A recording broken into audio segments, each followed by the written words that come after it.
Senate Majority Leader John Thune, as well as House Majority Leader Steve Scalise, Majority Whip Tom Emmer, and numerous other great Republican leaders and congressmen and senators who are here, who frankly spent a long time in Washington getting this thing to go away. I also want to thank the broad coalition of Americans that stood with us in this fight to reopen government, including the Teamsters, the American Federation of Government Employees, the Fraternal Order of Police, AMVETS, the National Small Business Association, the American Farm Bureau, the American Trucking Association. These are all incredible patriots. The Airlines for America, the Allied Pilots Association, the National Air Traffic Controllers Association, and many, many others, unions and non-unions. Over the past 7 weeks, the Democrats' shutdown has inflicted massive harm. They caused 20,000 flights to be canceled or delayed. They departed so many times, so late. People were hurt so badly. Nobody's ever seen anything like this one. This was a no-brainer. This was an easy extension. But they didn't want to do it the easy way. They had to do it the hard way. And they look very bad, the Democrats do. They deprived more than 1 million government workers from their paychecks and cut off food stamp benefits for millions and millions more Americans in need. They caused tens of thousands of federal contractors and small businesses to go unpaid, and the total effect of the damage their antics caused will take weeks and probably months to really calculate accurately, including the serious harm that they did to our economy and to people and to families.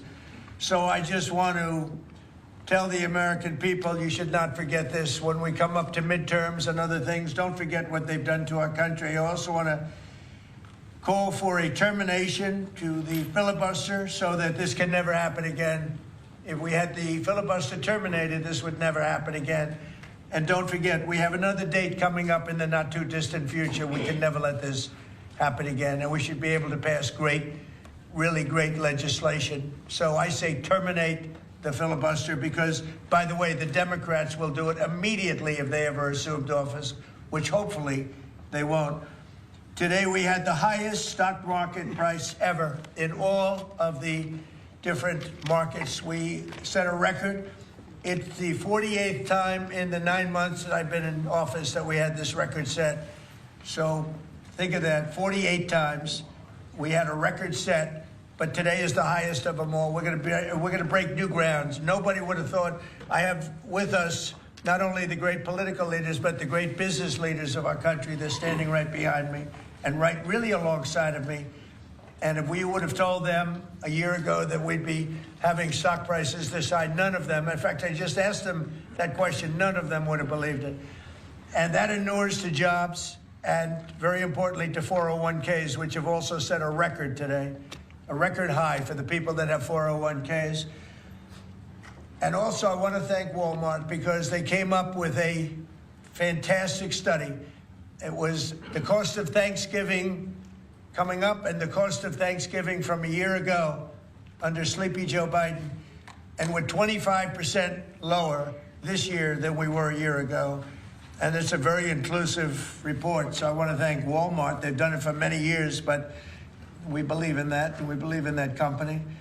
I want to also thank the 8 Senate Democrats who finally did the right thing in voting to end this craziness, this madness, but unfortunately the vast majority of congressional Democrats were happy for millions of Americans to suffer. They really did suffer, too. And the Democrats admitted, they said, well, no, we finally have a point. Even though people have to suffer, we finally have a point, and that didn't work out too well for them. But they really went out and they could appease the fringe benefits of their far-left base, but that didn't work out because now their far-left base is angrier than ever before. We actually elected a mayor of New York City who happens to be a communist. When was that going to happen? Remember, I said all the time during my campaign, we will never be a socialist country. And that's right. We turned out to have a communist in New York City. And if you look at his views, those are the views of a communist, not a socialist. So this is no way to run a country. I hope we can all agree that the government should never be shut down again. End the filibuster, terminate the filibuster. It'll never happen again. So with my signature, The federal government will now resume normal operations, and my administration and our partners in Congress will continue our work to lower the cost of living, restore public safety, grow our economy, and make America affordable again for all Americans. Again, costs are way down. Energy is way down. Gasoline is at $2.50 a gallon versus $4.70 for the Democrats. And we think we're going to hit pretty close to $2 a gallon. That's like a really massive tax cut. It's the equivalent of that. And speaking of tax cuts, our great, big, beautiful bill is giving everybody in our economy, middle income workers, low income, everybody, the biggest tax cut in the history of our country. And it's no tax on tips, no tax on Social Security, and very importantly, no tax on overtime. You work overtime, there's no tax. That's among the things that add up to the biggest tax cut in history. One other thing, you hear about rich people with deductions. Well, when you buy your car and you borrow money, you're allowed to now deduct the interest on that loan.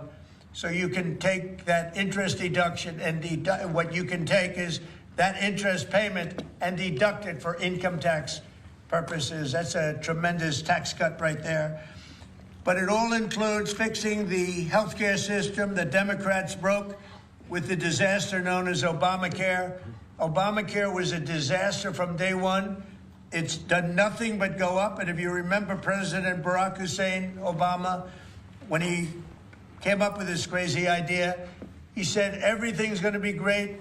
Rates are going to go down. Payments are going to go down. Everything's going to go down. It went the exact opposite, with the biggest increase of healthcare in any country. It's a disaster.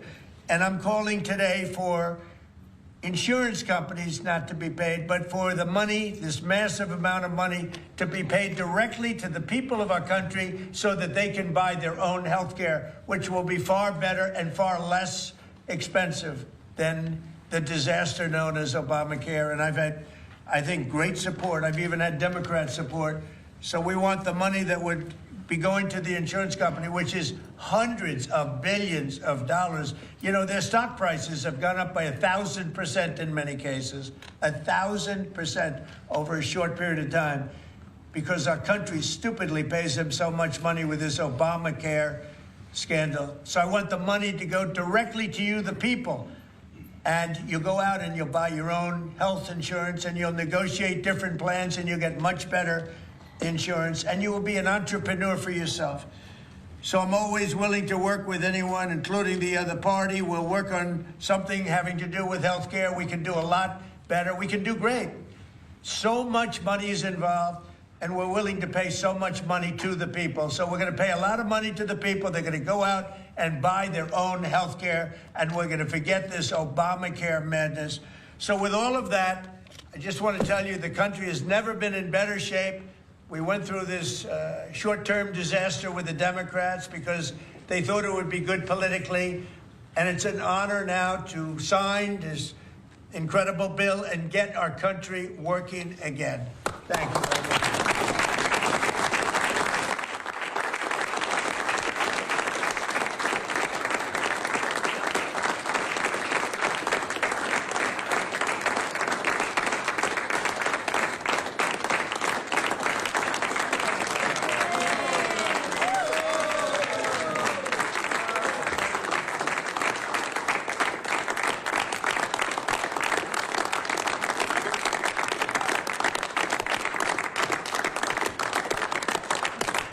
Okay, thank you very much. I don't know if you have questions. I think we really have a really great situation. We have a country that we love, and we have a country that's in great shape. As you know, we have now it's over $18 trillion invested in our country by other people and countries. That's a record. There's never been a country that had so much, and that money's going into also building new auto plants, new AI plants, new everything. We've never had a time like this. Thank you very much, everybody. I appreciate it. Thank you very much. Thank you guys for going. Thank you. It's a great day. Well done, Mr. President. Great job.